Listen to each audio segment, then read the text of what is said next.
Saúde os irmãos com a paz do Senhor. E nessa tarde eu vou deixar uma palavra de Deus para a sua meditação. Desejo uma boa tarde, um bom dia, uma boa noite para você, meu amigo, que está chegando aí no canal. Seja bem-vindo.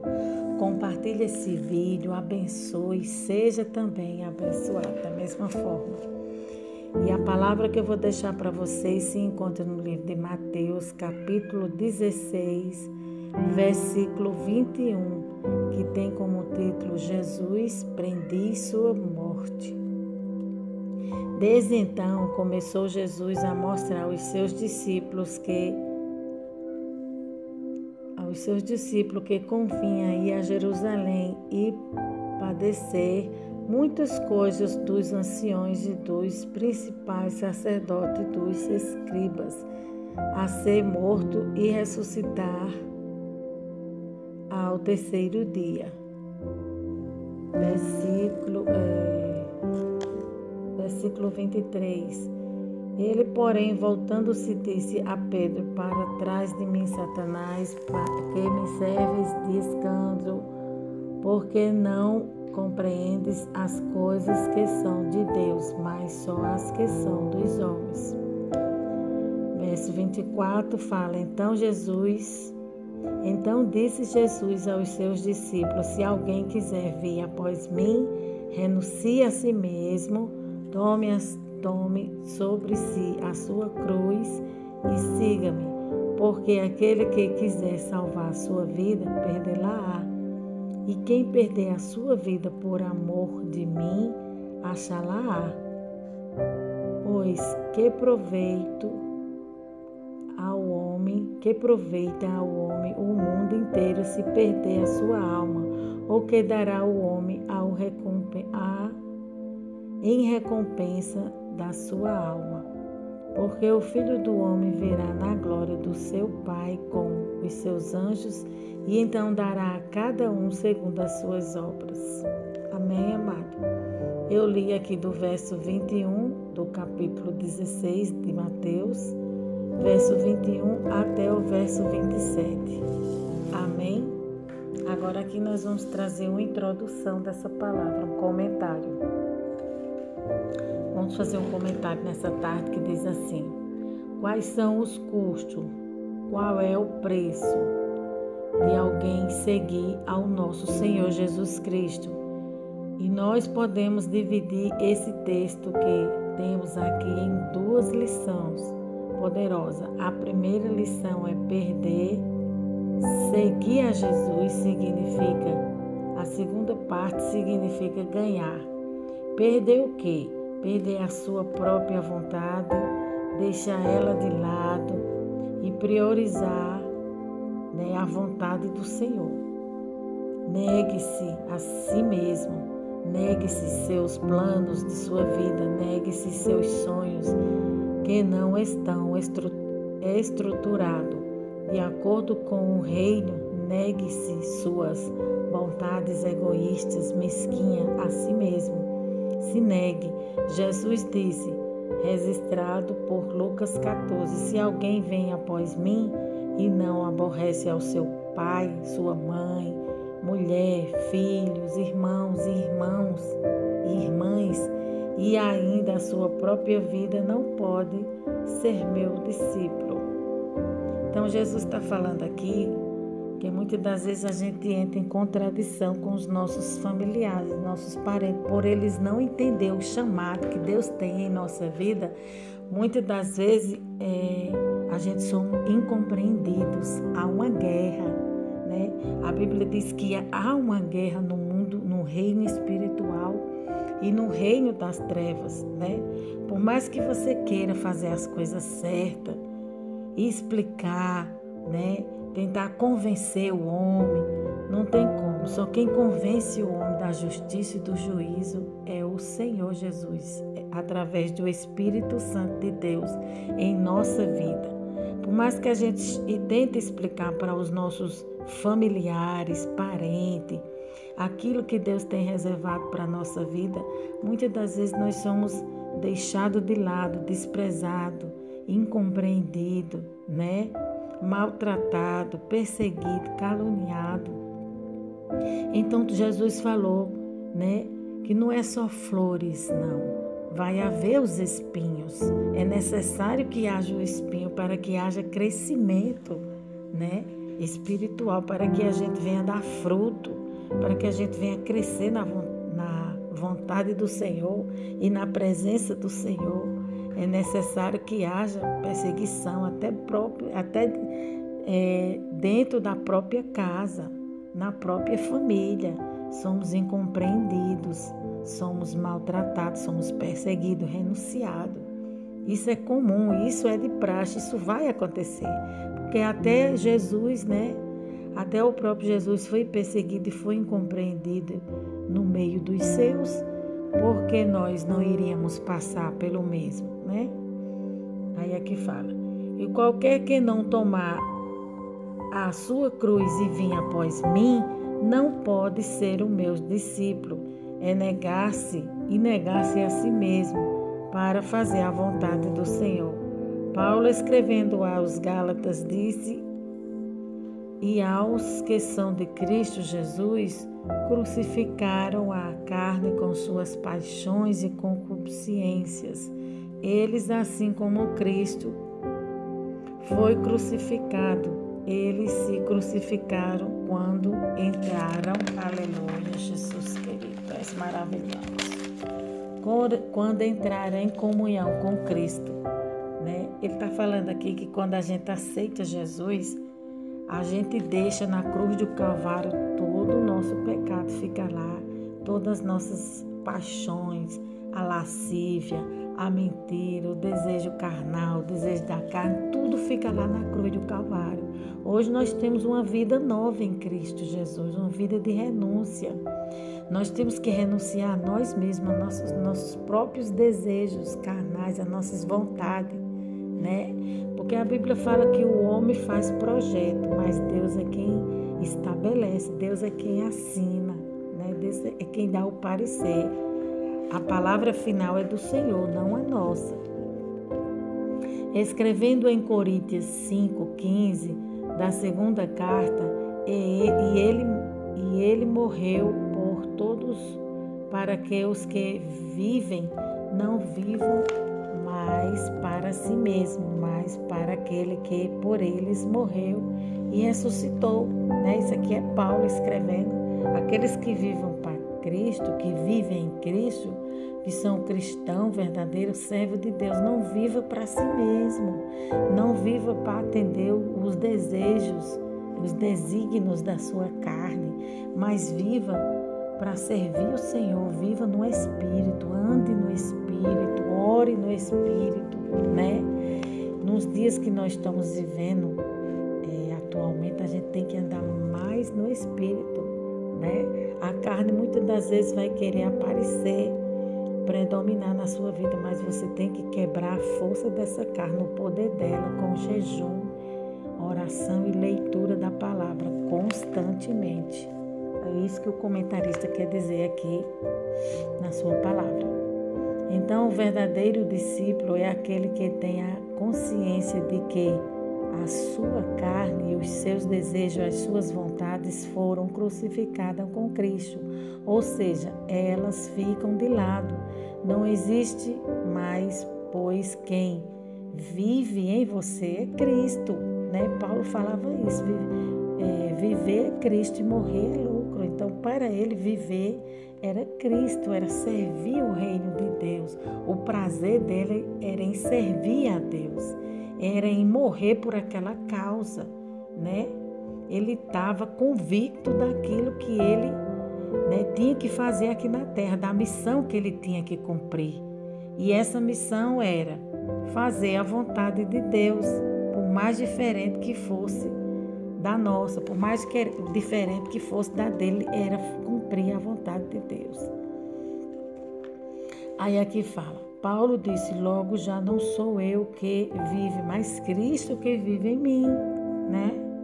Aí aqui fala, pois quem vive em você é Cristo, tornando isso de uma forma muito concreta, foi que Paulo disse, Logo já não sou eu que vive, mas Cristo que vive em mim. Paulo entendeu exatamente as palavras de Jesus Cristo ao ponto de negar a própria vontade. Já não sou mais eu que vive, mas Cristo que vive em mim.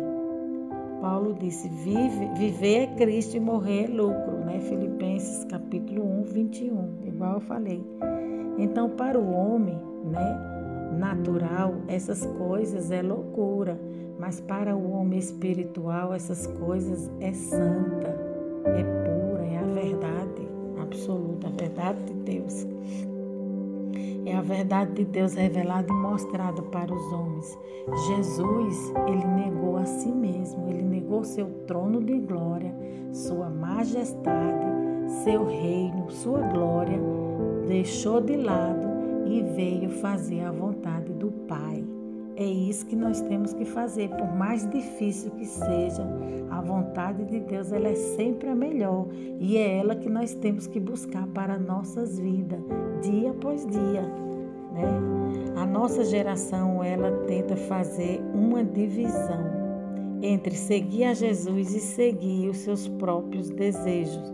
A nossa geração ela busca dinheiro, busca prazer, ela busca conforto, não quer levar a sua cruz. Ele quer Deus, ela quer Deus e quer o mundo. Então aqui está falando que não tem como, né? Você tem que sair da sua zona de conforto. Não tem como você querer Deus e querer o mundo. Ser um crente que fica em cima do muro. Um crente que não sabe o que quer, que direção tomar. Um crente Raimundo, que fica com um pé lá e um pé cá. Não tem como. Na verdade, o seu coração ele está inclinado mais para uma área do que para outra. Então, você se engana quando você pensa que está servindo a Deus e está servindo o mundo. Então, muitas das vezes, Deus está falando aqui na sua palavra, no comentário bíblico, muitas das vezes a gente pensa que está servindo a Deus e não está.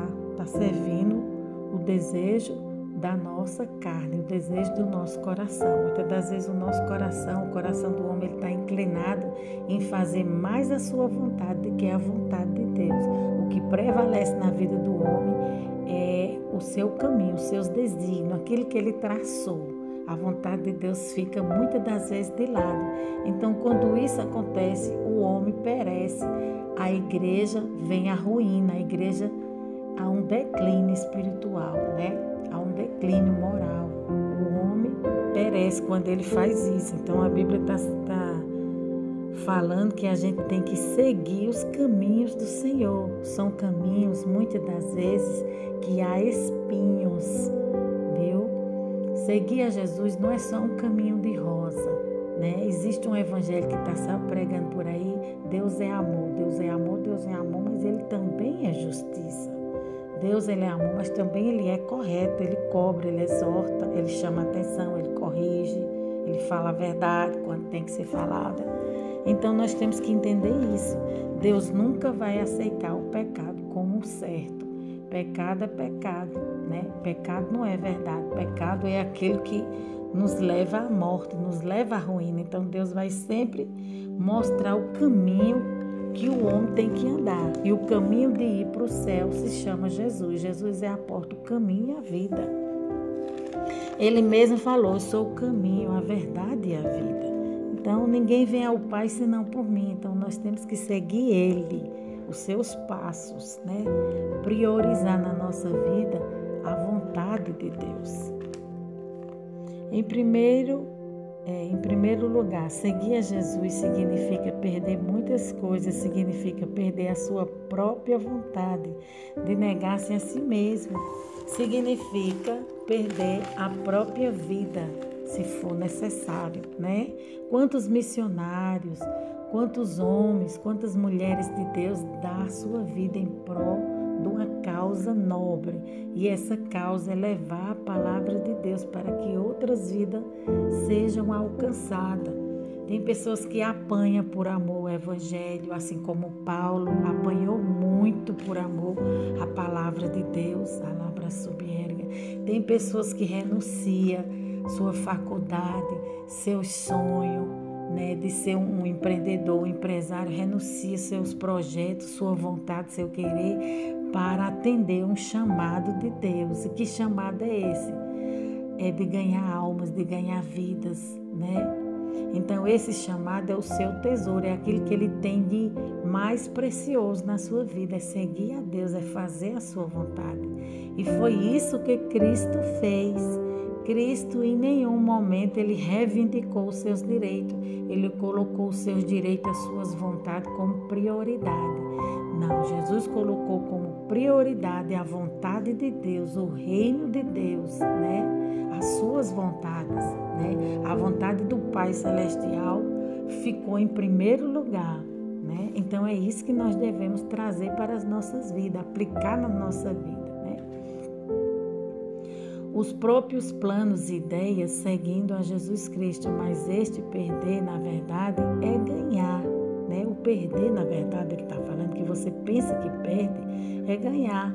Eu lembro que outrora, né, há muitos anos atrás, quando eu aceitei Jesus, lá na minha mocidade, quando eu era bem mais jovem, eu passei por uma situação constrangedora. Eu fui cantada, eu levei uma cantada de um homem casado. E eu queria, naquele momento, reagir, reivindicar, né, mostrar que aquele homem estava errado. Mas a irmã, com sabedoria, me chamou a atenção e falou: irmã, deixa isso para lá, né? Jesus é quem vai te justificar. Então, muitas das vezes a gente perde para ganhar. A esposa daquele homem era crente. Se eu fosse reivindicar algum direito ali, talvez eu iria causar um tumulto, ia causar uma confusão, ia ser pior, né? A força do meu braço. Muitas das vezes a gente quer ganhar, quer resolver as coisas na força do nosso braço, e isso aí é perder, né? Ganhar muitas das vezes é perder, e perder muitas das vezes é ganhar. Então esse posicionamento que eu tive a respeito daquela situação que eu estava enfrentando naquele momento foi um posicionamento de Deus, né? Deus deu sabedoria para aquela irmã me orientar naquele momento. E eu fiz a coisa certa. Então, muitas das vezes, Deus vai levantar pessoas para te ajudar, pessoas para te orientar, pessoas para ser um guia, para te mostrar o caminho certo, né? E muitas das vezes, quando não existe, quando não tem pessoas por perto para te orientar, vai ser o próprio Espírito Santo que vai te guiar, né? Vai ser o melhor guia. Ele vai te orientar o caminho que você tem que andar na presença do Senhor, de que forma você tem que andar na presença do Senhor, que agrade a Deus, né? A forma certa, quem vai mostrar, muitas das vezes, vai ser o Espírito Santo de Deus. Porque perder do ponto de vista humano é perder coisas que são transitórias ou passageiras, é perder coisas que não são eternas, é perder emprego, é perder por várias vezes amizades. Quando você é convertido, né? Quando você é convertido, no Salmo 91 fala sobre esse assunto, é perder planos, né? Muitas das vezes a gente deixa de lado planos, deixa a amizade, Deus tira a amizade do nosso caminho, que não vai ser benéfica, que não vai te edificar. No Salmo 1 fala sobre isso, sobre as rodas dos escarnecedores, pessoas que nos convidam para participar daquele momento de festa, de bebida, de zoeira, de bagunça. Então a igreja ela não participa desse tipo de coisa, a igreja ela fica separada. Então muitas das vezes a gente tem que abrir mão de certas amizades, de certas coisas para ganhar. É isso que ele está falando aqui. Perder planos que te levaria no caminho da felicidade financeira e não no céu. Não existe dinheiro. Essas coisas são apenas materiais e terrenas entre perder e ganhar. Então é perder para ganhar. Ele está falando aqui que no céu não existe esse negócio de dinheiro, essas coisas lá não existem. Essas coisas a gente só desfruta aqui na terra, porém são passageiras, né? elas são passageiras, não são eternas. As coisas eternas, né, a Bíblia diz que são elas que a gente tem que buscar, que aplicar na nossa vida. Tesouro eterno. Que tesouro é esse? É o amor, é o perdão, é a benignidade, é a mansidão, né? É o domínio próprio, é a temperança. A paciência, esses são os tesouros eternos. Então, muitas das vezes a gente tem que perder aqui na terra para ganhar. Que muitas das vezes esse perder é perder na ótica humana. Só que na ótica de Deus, aos olhos espirituais, é ganhar. Né? Muitas das vezes está tendo uma confusão, uma briga, e você, para não tumultuar, causar tumulto, ferir ninguém, entrar em discórdia com ninguém, você às vezes prefere dar sua razão para outra pessoa, assim como Abraão, né? Abraão, ele estava enfrentando um problema entre os seus pastores, né? Estava tendo uma briga, uma discussão, e ele falou para Ló que Ló escolhesse o melhor lugar, né? Que ele ficasse em paz, escolhesse o melhor lugar, que para onde ele escolhesse, ele iria para um lugar, para um lado, e Abraão iria para o outro. Então, muitas das vezes a gente tem que perder nosso direito, tem que perder nossa razão, né? Para poder ganhar, não aqui, nessa vida, mas na outra vida. O que adianta o homem ganhar o mundo inteiro e perder a sua alma? O que há de mim, o que há de mais precioso nesse mundo? O que a própria alma? De que adianta o homem trabalhar tanto e enriquecer, se quando ele partir dessa vida sem Jesus não leva nada e ainda perderá a sua salvação por esquecer a Deus, né? Por esquecer de Deus. Então, o que é que adianta? Muitas das vezes o homem, ele enriquece, ele luta, ele batalha, ele dá a sua vida, o seu suor, a sua saúde física, ele dá o seu tudo para adquirir a fortuna, as coisas terrenas, terrestres. Depois, ele passa dessa vida para outra. Além dele não levar nada, muitas das vezes ele não adquiriu o principal para a sua vida, que é Jesus, que é a sua salvação. Então, ele parte dessa vida, como a Bíblia fala do rico, né? De Lázaro e do rico, né? Do rico que morreu, saiu dessa vida e foi para o inferno. E Lázaro era pobre de marré, mas quando ele saiu dessa vida, ele alcançou lá na glória, né? Na glória do nosso Pai Celestial, ele alcançou a vida eterna, porque o seu coração não estava nas coisas terrenas. É isso que Deus está falando. Nosso coração, a prioridade que tem que estar dentro do nosso coração é em servir a Deus. O primeiro mandamento diz que é amar a Deus sobre todas as coisas. Então, isso quer dizer que nós temos que colocar Deus em primeiro lugar, acima de tudo e de todos. Quem tem que estar reinando, né, na nossa vida, a prioridade da nossa vida é em servir a Deus, em obedecer os mandamentos, o mandamento do Senhor, que são os dois maiores mandamentos, que é amar a Deus sobre todas as coisas e amar o teu próximo como a ti mesmo. E amar o nosso próximo significa servi-lo, né? Obedecer o Senhor, fazer o bem, ajudar, né? Estender uma mão amiga, fazer a vontade de Deus. Por mais diferente que seja da nossa vontade de Deus, ela sempre será a melhor. O nosso maior tesouro, meu irmão, é ter a nossa alma entesourada e guardada para Deus. Lucas capítulo 12, verso 48, fala que Deus não dará por inocente aquele que conhece e não obedece. O conhecimento aqui entra como agravante. Então, ele está falando aqui que Deus não vai dar por inocente aquela pessoa que Deus já falou, que Deus já mostrou, que Deus já ensinou, que já conhece os preceitos. Pessoas que muitas das vezes a gente vai pregar a palavra de Deus e ela diz: eu conheço, irmão, eu só não obedeço, mas eu já conheço.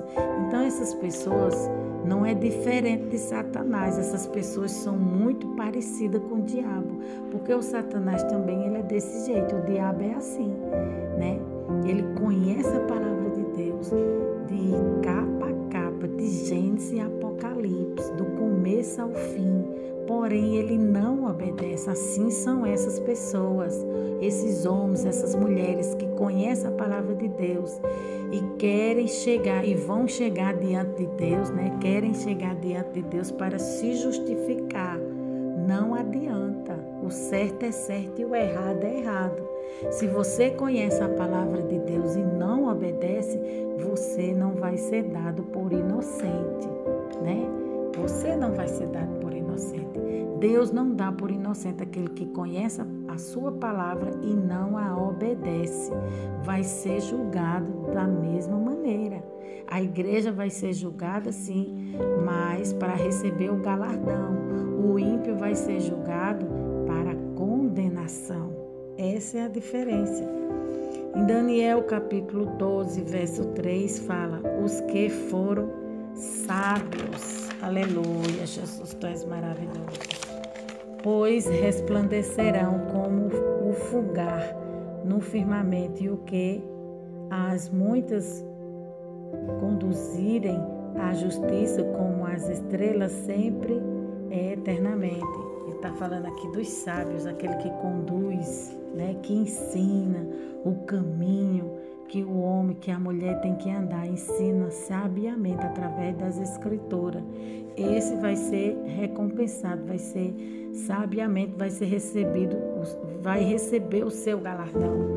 Os sábios é aqueles que conduzirem muitos à justiça, eles terão mais glória de recompensa, galardão, né? Paulo, capítulo 3, verso 12, fala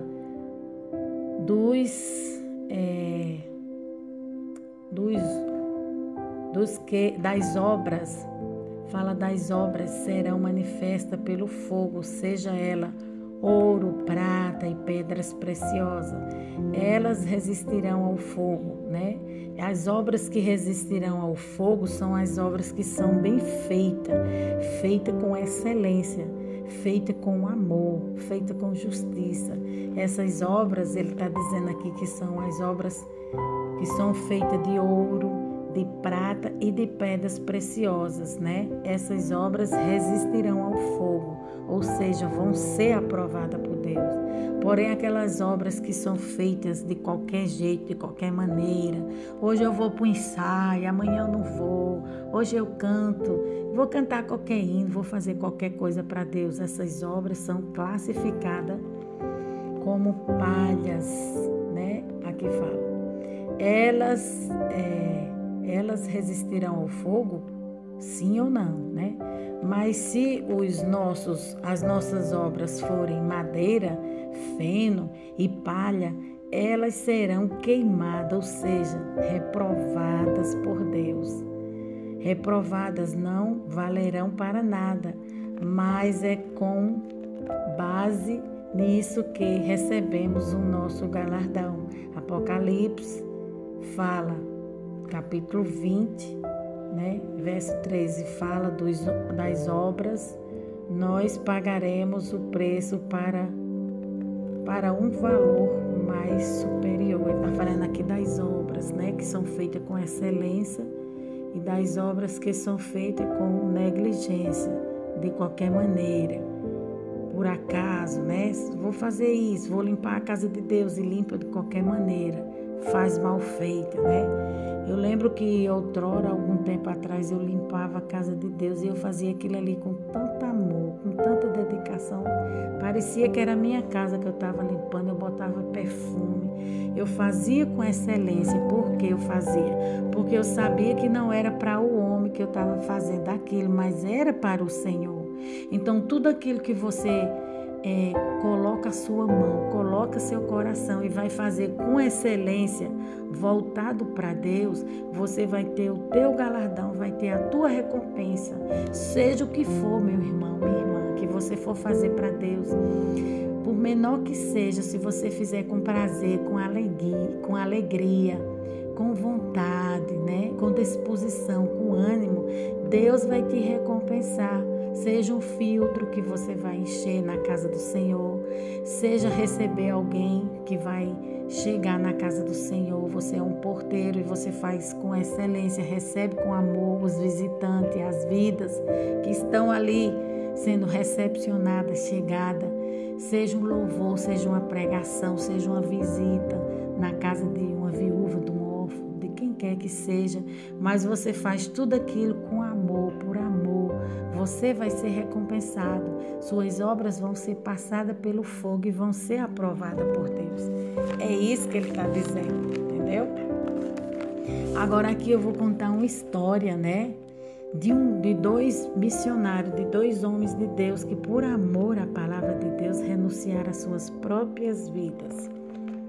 E essa história conta: os Marávios era uma comunidade de crente voltada à oração e de muitas evangelização. Eles evangelizavam muitos povos durante muitos anos e contavam-se que 2 jovens, cerca de 20 anos, eles souberam que havia uma ilha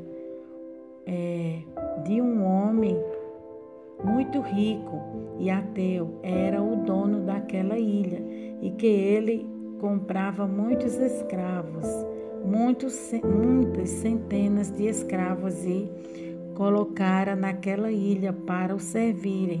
E esses jovens fizeram contato com o dono da ilha e perguntaram se eles poderiam ter acesso a essas pessoas. Aleluia! Para eles evangelizarem. E o homem rico, ateu, ele disse: de jeito nenhum, vocês não têm permissão nenhuma para vir anunciar essas bobagens aqui. E os 2 jovens disseram: e se nós fôssemos servir o Senhor como escravo pelo resto das nossas vidas? Porque não tinha volta para eles. E o dono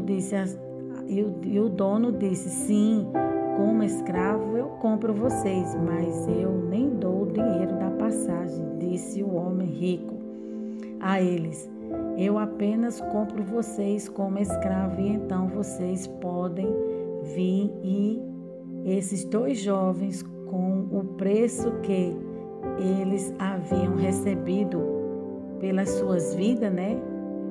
Pela compra deles como escravo, com esse valor eles compraram a passagem e eles se despediram dos seus familiares, da sua igreja, sabendo que eles nunca mais voltariam, pois em seus corações ardiam a chama e o fogo e o desejo de ganhar almas para o Senhor Jesus.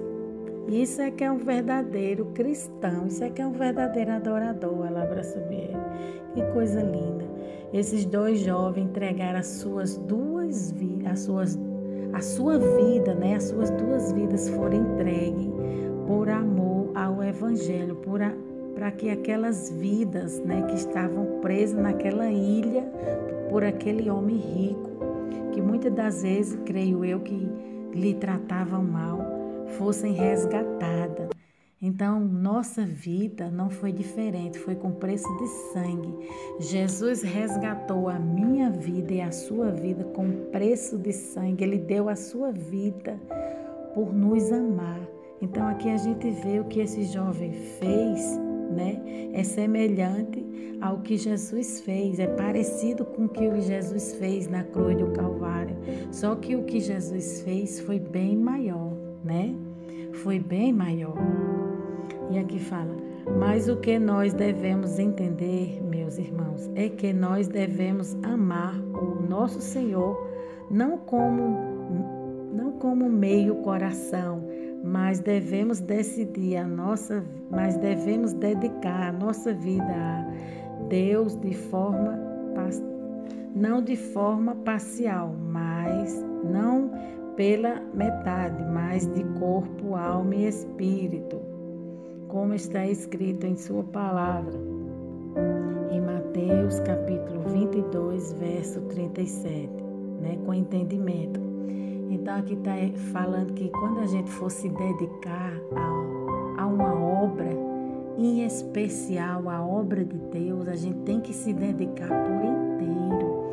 Deus não quer só uma parte, Deus não quer só a metade. A Bíblia diz que Deus quer a tua alma, o teu corpo e o teu entendimento. Ele quer que você saiba que o que você está fazendo é com entendimento, é com convicção, é com plena convicção. Com sabedoria que você está fazendo aquilo, você está entregando a sua vida para Jesus. É a melhor escolha que a gente pode fazer em toda a nossa caminhada com Cristo. É entregar todos os nossos dias ao Senhor. É isso que eu tenho feito aqui, né? Muitas das vezes tem sido cansativo, muitas das vezes eu tenho deixado de lado, tenho dado não, eu tenho renunciado a algumas coisas, né? Para fazer a vontade de Deus. Eu passo dias e dias estudando, orando, jejuando, consagrando a minha vida. É pouco, eu sei que é pouco, mas esse pouco que eu faço vai surtir uma grande diferença na vida de muitos. Então, para mim, eu estou satisfeita, eu estou feliz, eu estou alegre, eu ainda quero fazer mais, né? Quero fazer mais, quero continuar evangelizando no meio da rua, que eu faço com alegria, com amor. Quero sim continuar louvando ao Senhor, ensaiando junto com as irmãs, pregando a palavra de Deus, adorando ao Senhor, né, com excelência. Eu sei que o pouco que eu coloco no altar, o pouco que você coloca no altar do Senhor é pouco, muitas das vezes, para mim, para você, mas no mundo espiritual vai surtir um efeito grande, vai ser muito o que Deus vai fazer através daquele teu pouco, né? É isso que o comentarista quer falar aqui na sua palavra, no seu comentário. E aqui agora nós vamos entrar para a palavra de Deus que se encontra no livro de Mateus, capítulo 16, verso 21, que fala assim: Jesus então começou... Desde então começou Jesus a mostrar aos seus discípulos que convinha ir a Jerusalém e padecer muitas coisas dos anciões e dos principais sacerdotes e dos escribas, a ser morto e a ressuscitar ao terceiro dia. Então, Jesus nessa palavra, né, ele está dando vários ensinamentos. No início dessa palavra fala dos fariseus, né? No verso 16, pedindo um sinal a Jesus para o pôr à prova, né? Os fariseus estavam botando Jesus à prova e estavam pedindo sinal. E Jesus não lhe respondeu e vai embora, porque Jesus já conhecia os seus corações e a intenção dos seus corações, que não era verdadeira, era perversa, era maligna. Então, no começo dessa palavra, né, há um confronto aí entre Jesus e os fariseus querendo confrontar Jesus, querendo colocar Jesus nas paredes, né? Muitas das vezes o homem quer colocar Jesus na parede, quer que o homem quer que Jesus faça isso, faça aquilo por ele, senão ele vai abandonar Jesus, e não é assim, né? Os fariseus aqui estavam querendo confrontar Jesus, colocar Jesus em uma situação difícil, que ele não pudesse se sobressair daquela situação, né? Mas quem é o homem para colocar o Senhor numa situação que ele não pode se sobressair? Deus, ele está acima de qualquer vontade humana, pensamento do homem, palavra do homem. Deus está sempre acima e na frente. Então aqui Jesus não deu crédito para os fariseus e ele foi embora, deixou os fariseus falando sozinho. E também muitas das vezes é assim que a gente tem que fazer. Quando a gente se deparar com um fariseu que não quer nada com Deus, que não quer nada com Jesus, que não quer compromisso com a palavra de Deus, a gente tem que deixar ele de lado, fazer como Jesus, deixa de lado e segue teu caminho em frente. Lá na frente vai aparecer pessoas realmente comprometidas com a palavra de Deus, pessoas sedentas, pessoas que querem ouvir a palavra de Deus, que querem compromisso com Deus, e são essas pessoas que eu e você devemos pregar a palavra de Deus para ela. No verso 13, Jesus pergunta quem ele é, e Pedro diz: Tu és o Cristo, Filho de Deus vivo. Só conhece Jesus quem vive perto dele, de fato. Então, aqui no tópico 13 dessa palavra, há 3 tópicos nessa palavra, no livro de Mateus, que Jesus está falando de forma diferente, Cada assunto é um assunto. Aqui ele repreende os fariseus, aí agora Jesus está se deparando com uma pergunta que fizeram para ele, Quem és tu? Ele pergunta aqui, E chegando Jesus às partes da Cesareia, verso 13, de Filipe, interrogou aos seus discípulos, dizendo: Quem dize aos homens ser o Filho do Homem? Então, Jesus aqui, ele já conhecia, A gente sabe que Jesus, ele já conhecia cada um que ali se encontrava, cada coração. Mas Jesus queria ouvir da boca dele aquilo que eles achavam e pensavam de Jesus. Então, Jesus quer ouvir, sim, o que você tem a dizer, o que você tem a falar, o que você pensa a respeito dele, Jesus quer ouvir. E só quem conhece Jesus verdadeiramente é quem convive com ele, é quem conversa com ele, é quem está perto dele. Essas pessoas, sim, conhecem a Jesus, de fato. E o terceiro tópico dessa palavra, Jesus fala de renúncia, de renunciar a si mesmo. Jesus fala aos seus discípulos, o temor e a obediência ainda é válido, para os nossos dias e para aqueles dias que ele se encontrava. Então, Jesus aqui está falando da renúncia, No tópico 3, que é o tópico que a gente está lendo, Jesus está falando da renúncia. Há um reino que é o de Deus e há um reino das trevas. A igreja está constantemente em peleja, em guerra contra o inimigo, contra o nosso inimigo espiritual, que é o diabo. Então, há um reino espiritual, que é o reino de Cristo, é o reino de Deus, e há o reino das trevas. Há 2 reinos. De qual lado você está? Jesus faz essa pergunta. Então, é isso que Jesus está falando aqui no terceiro tópico dessa palavra, que se encontra no verso 21, que é o qual eu estou lendo, que fala assim, eu vou ler mais uma vez. Desde então começou Jesus a mostrar aos seus discípulos que convinha ir a Jerusalém e padecer muitas coisas dos anciões e dos principais sacerdotes e dos escribas, a ser morto e ressuscitar ao terceiro dia. Então Jesus está mostrando que a caminhada com Cristo não é só flores, Não é só flores que você vai se deparar no caminho, mas você também vai receber espinhos, Você tem que padecer, você tem que sofrer, você tem que entregar o seu melhor, a sua vida por amor a Cristo. Era isso que ele estava dizendo. Verso 22 fala: E Pedro, tornando de parte, começou a repreendê-lo, dizendo: Senhor, tem compaixão de ti e de modo nenhum te aconteça isso. Então Pedro não estava entendendo. Aqui Pedro estava sendo usado pelo inimigo, estava sendo usado pelo diabo. Então Deus mostra aqui em sua palavra que muitas das vezes, se a gente não tomar cuidado, o diabo usa a nossa boca para contradizer aquilo que Jesus está dizendo, está falando, está fazendo. Então aqui Jesus estava dizendo e fazendo o que ele estava dizendo, e Pedro não estava entendendo, porque Pedro, ele estava ainda no processo, de amadurecimento espiritual.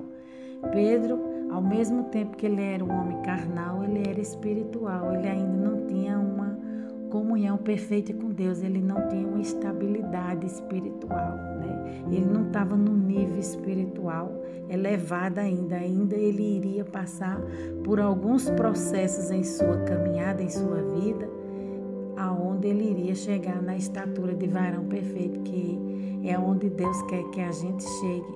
Muitas das vezes a gente passa por alguns níveis níveis e desníveis em nossa vida, né? Muitas das vezes a gente somos como a onda do mar.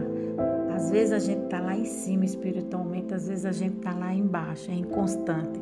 E Deus não é isso que Deus quer para a nossa vida. Deus quer que a gente tenha estabilidade espiritual, né? Que você seja um cristão convicto de quem é Cristo, convicto da sua salvação, tenha certeza da sua salvação, né? Mesmo que você esteja se deparando com provas e lutas tremendas, mas você tem que ter certeza de quem é Cristo em sua vida e do que Ele é para você, do que Ele representa para você, e você tem que ter certeza e convicção da sua salvação, né? Nada pode roubar, pode tirar isso de você, né? Aí aqui está falando, verso 23. Ele, porém, voltando-se, disse a Pedro, né? Jesus, se voltando para Pedro, lhe disse: para trás de mim, Satanás, que me serve de escândalo, porque não compreendes as coisas que são de Deus, mas só as que são dos homens. Então é isso que Jesus está falando naquela hora, né, naquela situação, com aquele mal que estava atuando na vida de Pedro.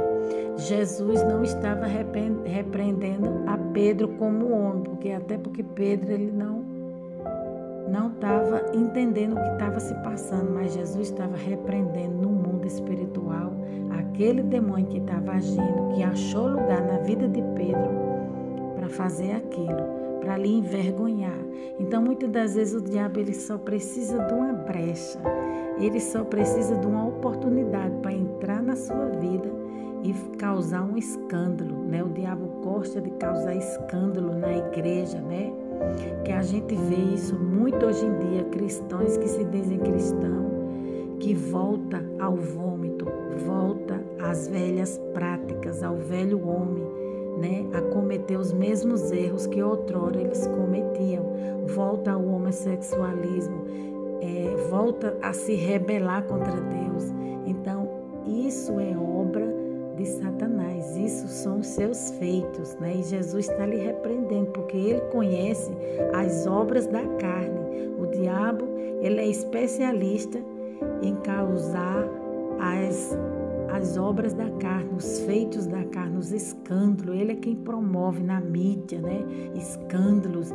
E quem está por trás de tudo isso é Satanás, né? Ele é o pai da mentira, então ele adora fazer esse tipo de coisa, chamar atenção. Ele quer que os holofotes estejam voltados para ele, mas não vamos dar crédito a Satanás, não vamos dar ouvido às coisas que ele anda falando e fazendo. Que os nossos ouvidos espirituais e a nossa atenção esteja voltada, sim, só para Jesus nessa tarde, hoje e sempre, né? Como igreja do Senhor, a nossa vida tem que estar voltada para Cristo. Verso 24 fala: então Jesus aos seus discípulos: se alguém quiser vir após mim, renuncie a si mesmo, tome a sua cruz e siga-me. Então, deixe seus desejos de lado, deixe as suas vontades de lado, as suas vontades carnais, os seus desejos carnais, né? Faça com que eles sejam mortificados, fique de lado e ressuscite dentro de você o desejo, a vontade, o prazer de servir a Cristo, né? E siga-me, coloque a sua cruz e siga-me. Muitas das vezes a gente não quer levar a cruz, né? Não quer fazer a vontade de Cristo, então a gente perece. O homem perece quando ele não quer fazer a vontade de Cristo, mas quer fazer as suas vontades, os seus desejos, o seu eu, a sua vontade, o seu ego está predominando. Aí ele perece, aí ele definha, quando ele acha-se dono da razão, né? E quem somos nós para pensar que a gente sabe ou faz alguma coisa? Quem sabe, faz e tem todo o conhecimento e toda a sabedoria é Jesus. Assim ele está passando para o homem, né? Aqui em sua escritura sagrada. Verso 25 fala: porque aquele que quiser salvar a sua vida, perdê-la-á. E quem perder a sua vida por amor de mim, achá-la-á. Então, o que é que acontece? Muitas das vezes a gente se acha dono da razão, se acha dono da nossa vida. Eu não vou passar naquela rua ali não, porque tá trovejando, tá relampeando. Eu não vou sair de casa não, porque tem muitos ladrão, tem muito assalto. Como se a gente próprio fosse guardar a nossa vida, fosse dono da nossa vida. A partir do momento que eu e você entregamos a nossa vida ao Senhor, a nossa vida passa a ser prioridade de Deus, passa a ser propriedade de Deus, né? Então, se a sua vida pertence a Deus, quem cuida dela é o Senhor. Você pode passar onde for, no terreiro de macumba, numa encruzilhada, numa chuva, num temporal, numa rua escura, quem vai te guardar é o Senhor. É Deus que vai te garantir a vitória, né? Ele é fiel, né? Se Satanás, que é mentiroso e é o pai da mentira, ele se diz guardar os seus, imagine o nosso Deus, que é o dono da verdade, que é a verdade absoluta, não guardará a nossa alma, a nossa vida? Me fez lembrar agora de um testemunho de um irmão que vinha, né, de um congresso, vinha da igreja, e ele se deparou com a rua muito escura, e ele disse: Senhor, eu vou passar nessa rua e agora? Eu estou temeroso, eu estou com medo. E o Espírito Santo falou com ele: passe na rua e quando você chegar no meio dessa rua, você dê boa noite. E ele obedeceu o Senhor, foi, né? Mesmo temeroso, com medo, não importa, ele foi sabendo que quem guardava a sua vida naquele momento era o Senhor. Não só naquele momento, mas sempre. Era e é o Senhor. Então ele foi, quando ele chegou no meio daquela rua, ele se encontrou com um homem, era um bandido, era um ladrão. E aquele ladrão queria tirar a sua vida, mas Deus não deixou. E aquele homem, que era servo de Deus, obedeceu à voz do Senhor, disse boa noite para aquele ladrão. E quando ele deu boa noite, ele seguiu em frente. Quando ele chegou lá na frente, aquele irmão, ele olhou para trás. Quando olhou, aquele ladrão estava dando boa noite sem parar. Por quê? Porque detrás daquele irmão vinha um exército de anjos. Então o ladrão pensou que aquele irmão vinha acompanhado de muita gente, ou seja, de muitas pessoas. Mas não, era o anjo. A Bíblia diz que o anjo do Senhor acampa em volta daquele que teme a Deus e se desvia do mal. Então, todo homem, toda mulher de Deus, ele não está só, por mais que ele queira. Você não está só. Aonde você estiver agora, nesse exato momento, você que é um homem, que é uma mulher de Deus, você não está só. O anjo do Senhor está ao teu redor para acampar e te guardar e te livrar de todo o mal, né? Até porque se o anjo do Senhor não estivesse ao nosso redor, ao teu redor, o inimigo ia te atacar, ia te destruir. Então é por isso que a gente estamos guardados, né, pelo Senhor 24 horas. Essa é a única proteção que nos dá garantia, né? A proteção que vem do céu, a proteção que vem do alto, que é divina, né? Que é boa, que é tratável, que é agradável, é a proteção do Senhor. A Bíblia fala: ó, quão bom e quão suave é, né? Ó, quão bom e quão suave é servirmos ao Senhor, estarmos debaixo das suas asas, da sua proteção divina. Aqui fala, verso 26. Pois que aproveita ao homem ganhar o mundo inteiro e perder a sua alma, o que dará o homem em recompensa da sua alma, né? Aí a Bíblia cita a respeito de um homem que tinha um celeiro, né? E ele queria dar descanso à sua alma, né? Que proveito teria, né? A Bíblia fala: ganhar o mundo inteiro e perder a sua alma. Esse homem que era muito rico, tinha bastante abastanças de comida, reservas de alimento no seu celeiro. Ele falou que iria destruir os celeiros maiores, iria destruir os celeiros menores e iria construir celeiros maiores para que desse garantia e descanso à sua alma. E a palavra de Deus fala: louco, se hoje mesmo pedirem a tua alma, o que terás para dar, para oferecer, né?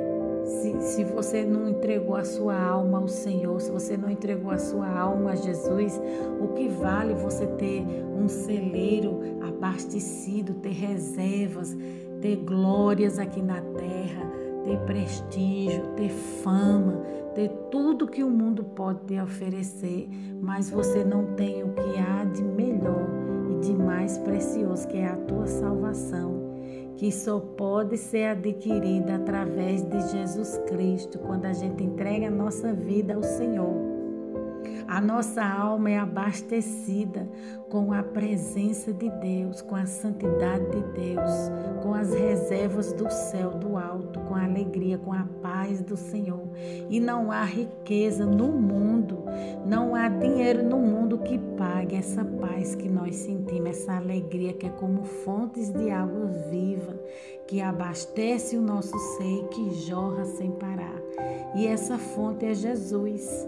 É a melhor escolha que o homem faz na sua vida, é entregar a sua vida de corpo, alma e entendimento ao Senhor Jesus, né? Essa é a maior reserva que você pode ter, essa é a maior recompensa que você pode ter nessa vida, é a maior alegria que a gente pode ter, porque as coisas terrenas, as coisas desse mundo, elas são vãs, elas são adquiridas hoje, mas amanhã você já não pode tê-las. Então, as coisas desse mundo, elas nos mostram, a Bíblia nos mostra que elas são passageiras, né? A nossa vida é passageira, há um tempo determinado por Deus, né? Para cada um de nós aqui na terra. E esse tempo, ele vai passando até chegar o dia em que Deus vai nos chamar, né? Até chegar o dia em que vamos prestar conta a Deus, né? O fogo, aqui na Bíblia fala que para os ímpios ele serve como juízo, mas o fogo para os santos, para o povo de Deus, ele serve como galardão, como recompensa.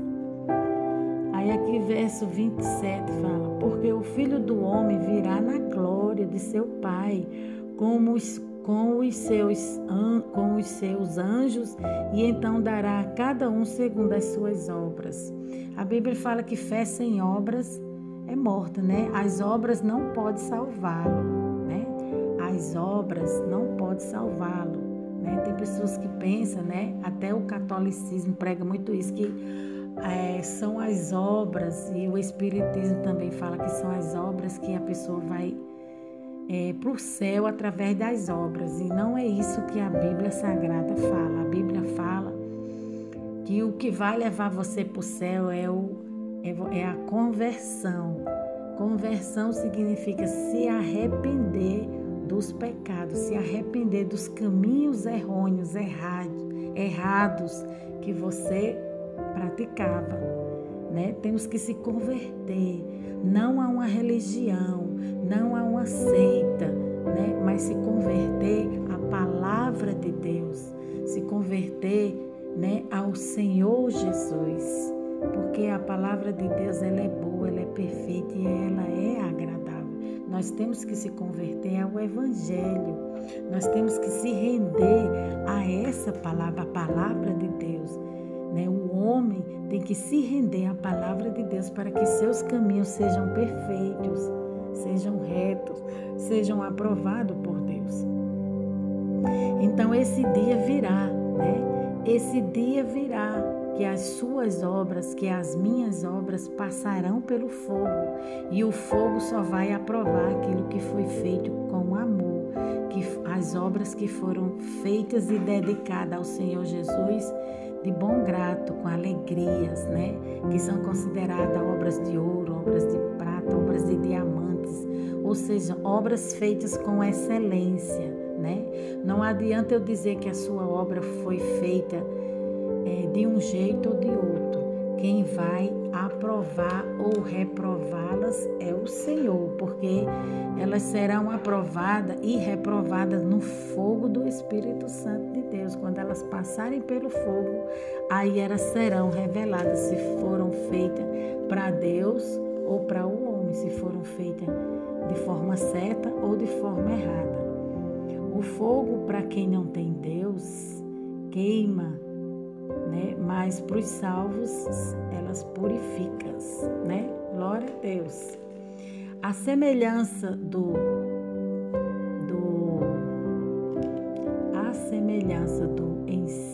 incêndio que testa é a prova do material, a qualidade do material com que as edificações foram feitas. Assim também, no dia do juízo, o fogo da santidade de Deus e da sua onisciência vai testar e vai provar a qualidade do trabalho de cada ombreiro, ou seja, de cada um de nós, de cada um que está servindo ao Senhor, né? Esse fogo vai revelar a obra de cada um de nós.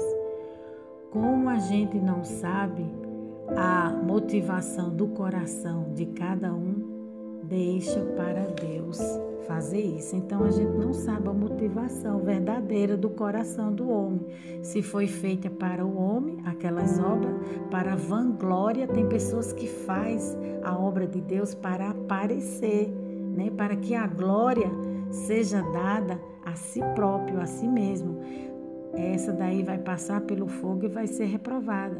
Porém, há pessoas que faz a obra de Deus, mas não quer nem aparecer, fica lá nos bastidores, né? Porque essa obra está sendo feita para glorificar ao Pai Celestial. Quando a obra de Deus está sendo feita de forma certa, é quando Deus está no centro de todas as coisas. É quando Deus aparece e nós desaparece. Então, essa obra está sendo feita de fato para Deus e não para os homens. É isso que o Senhor quer falar em sua palavra. Verso 28, para finalizar essa palavra, fala: em verdade eu vos digo que alguns dos que aqui estão que não provarão a morte até que vejam vir o Filho do Homem no seu reino. Então, há pessoas, né, que não experimentarão a morte, há pessoas que vão ficar, né? Já outras vão ser retiradas da terra.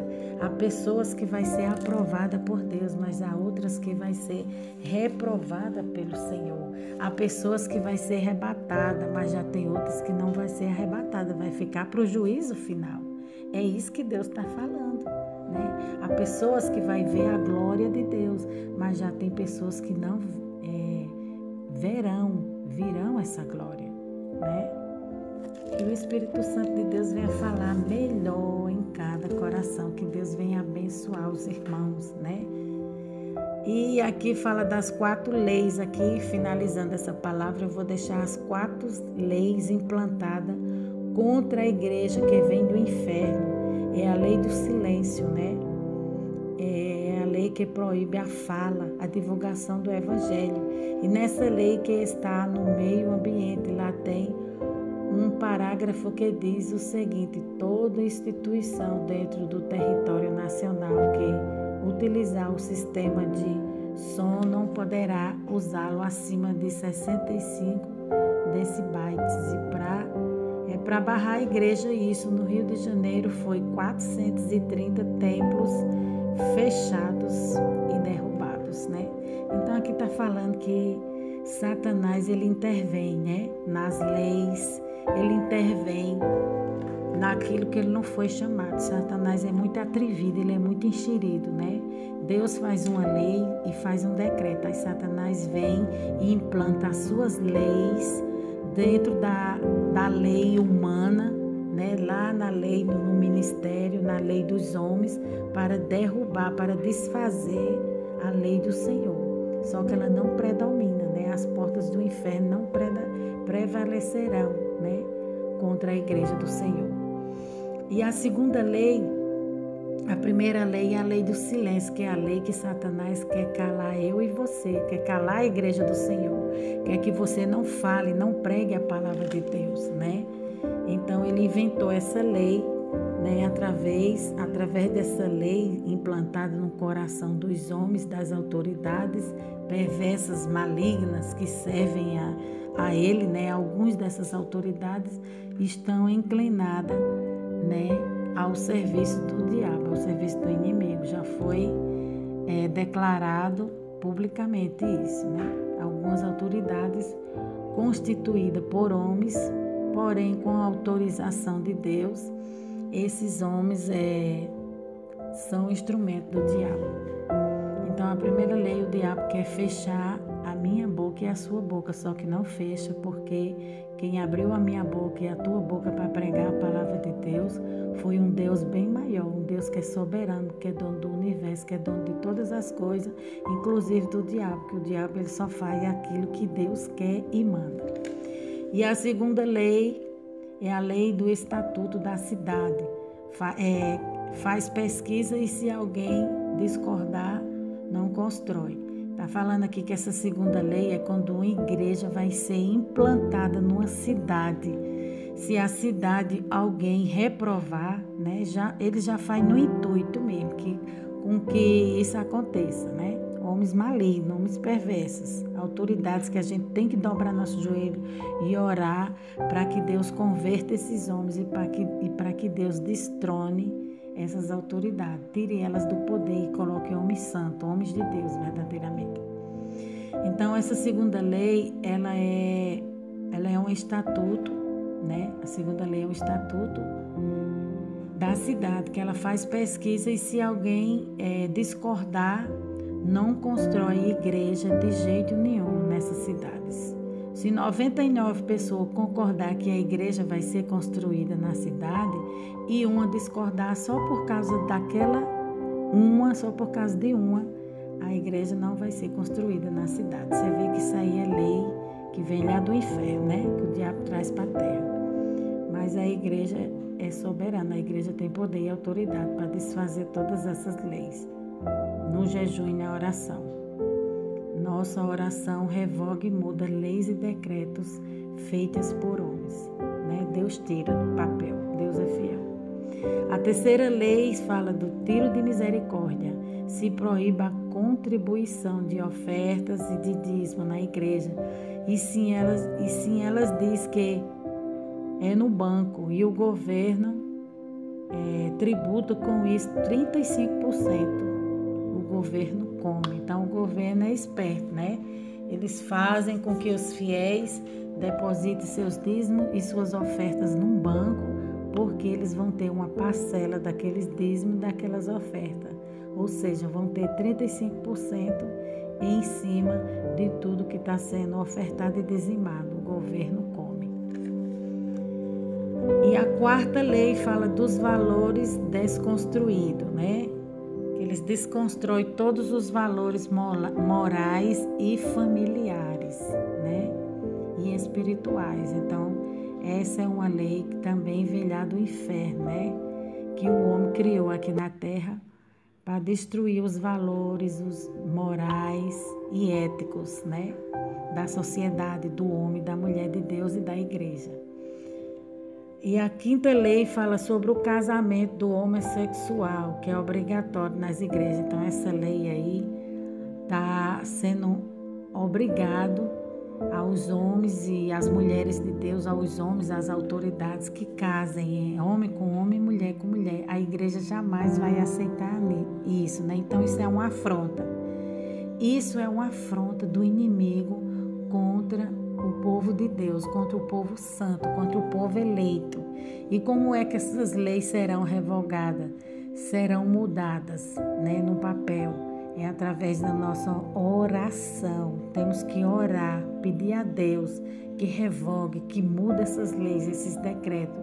Porque sabemos que os sodomitas, né, foi uma cidade que Deus destruiu, Sodoma e Gomorra, que era homem com homem, mulher com mulher, que Deus proíbe, que Deus abomina esse tipo de coisa.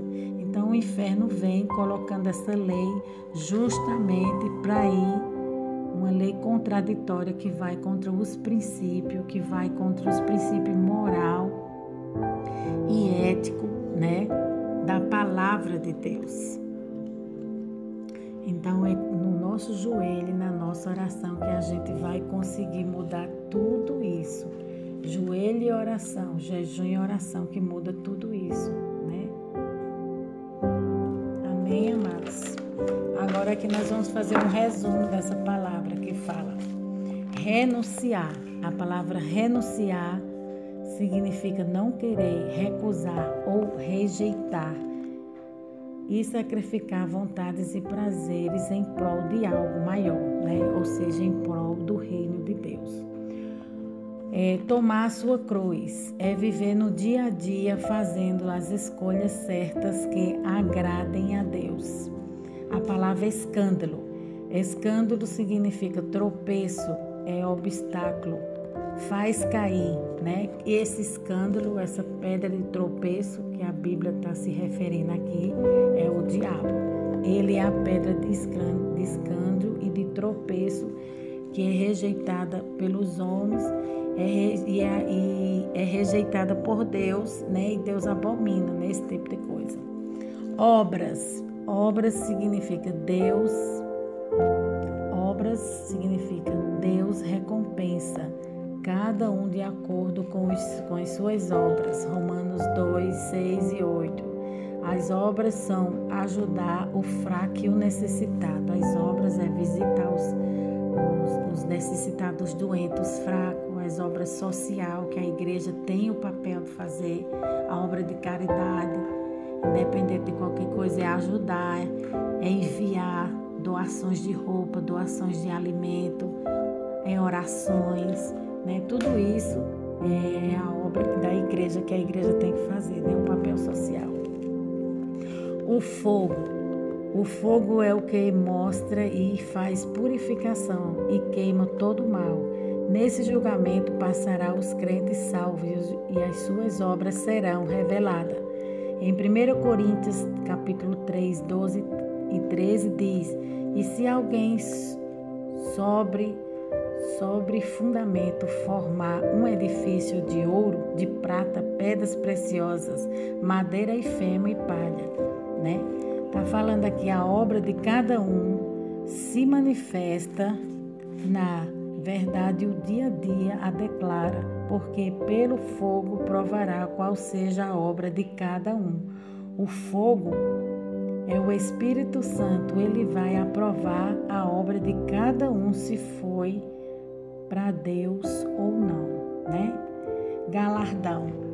Galardão significa recompensa por serviços, valores, prêmio, homenagem na glória. Então, o galardão só quem recebe o galardão são os crentes salvos, né? São aqueles que é o sal e a luz da terra, são aqueles que vão para o céu, para a Nova Jerusalém celestial, se encontrar com o Senhor. E o fogo é quem revela todas as obras, porque pelo fogo vai passar, o fogo vai queimar, ou seja, o fogo vai purificar. O fogo vai mostrar se tuas obras foram feitas de forma certa ou de forma errada. O fogo vai mostrar se as tuas obras foram feitas para Deus ou foram feitas de vanglória para si mesmo, para os homens, né? Se foram feitas para... ela vai revelar se as tuas obras foram feitas para os homens ou se foram feitas para glorificar o nome do teu Pai Celestial. Amém, amados? Vamos orar? Meu Deus e meu Pai, eu te louvo e te agradeço por essa palavra maravilhosa, que ela venha edificar, que ela venha promover vida e vida em abundância. Repreende toda ação maligna, todo o projeto do diabo. Levanta teu povo, levanta tua igreja numa marcha só, rumo ao céu, rumo às mansões celestial. Dá força, dá graça, dá ânimo, dá vigor, sustenta, põe de pé. Repreenda as enfermidades, repreenda a peleja do inimigo, repreenda a inveja, repreenda a fúria do diabo contra teu povo, contra teus eleitos, contra a tua nação eleita, contra a geração santa, um povo, um sacerdócio real. Vai repreendendo toda a força do diabo, toda a ação do inimigo, todo o projeto do inferno contra essa vida. Vai jogando por terra todo o mal, seja dissipado, seja desfeito na autoridade que há no nome de Jesus. E que a tua palavra vá e promova vida e vida em abundância. Que ela vá, Senhor, cortando, que ela vá, Senhor, revelando, libertando, mostrando o caminho que o teu povo tem que andar. Senhor, vai convertendo, vai libertando e vai salvando. Confirma, Senhor, em nome nome de Jesus, a bênção e a vitória através da tua palavra, é o que eu te peço e te agradeço em nome de Jesus. Amém.